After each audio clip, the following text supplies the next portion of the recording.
अभी आपने सोचा है कि कुछ लोग बात करते हैं तो हर कोई उनकी बात गौर से सुनता है। ऐसा लगता है कि जैसे उनके अल्फाज में जादू हो।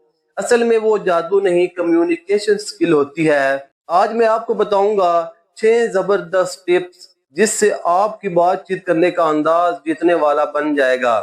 नंबर 1, पहले सुनो फिर बोलो। ज्यादातर लोग बोलने की जल्दी में होते हैं, सुनने की नहीं। लेकिन याद रखें, जो अच्छा सुनता है वही अच्छा बोलने वाला बनता है।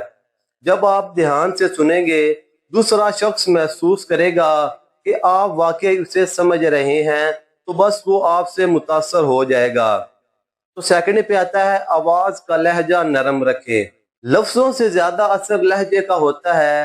अगर आपका टोन नरम, पुरसकून और पुरएतमाद हो तो सादा बात भी दिल में उतर जाती है। गुस्से, चीखने या बेसब्री से बात करने वाला कभी भी इम्प्रेस नहीं करता। नंबर 3 पे आता है, आंखों में बात करें। जब आप बात कर रहे हो तो निगाहें इधर उधर ना दौड़ाएं। आंखों में देखकर बात करना एतमाद की निशानी है। ये आपके अल्फाज को वजन देता है तो दूसरा बंदा फौरन सीरियस हो जाता है। नंबर 4 पर आता है, मुस्कुराहट कभी ना भूलें।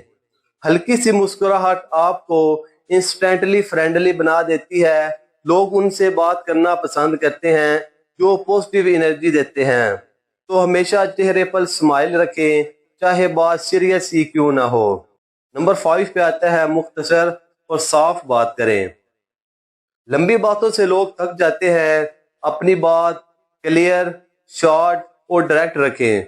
जितना आसान आप समझाएंगे, इतना ज्यादा लोग याद रखेंगे। कम अल्फाज में ज्यादा असर डालना ही असल फन है। नंबर 6 पे आता है, सच्चाई और खलूस। पहली अंदाज, बनावटी लहजा या दिखावा ज्यादा देर नहीं चलता।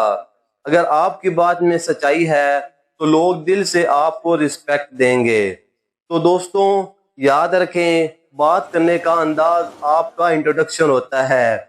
ये स्किल आपको ना सिर्फ दूसरों पर असर डालने में मदद देगी, बल्कि आपकी शख्सियत को यादगार बनाएगी। अगर वीडियो पसंद आई हो तो वीडियो को लाइक करके, शेयर करके और चैनल को सब्सक्राइब जरूर करें।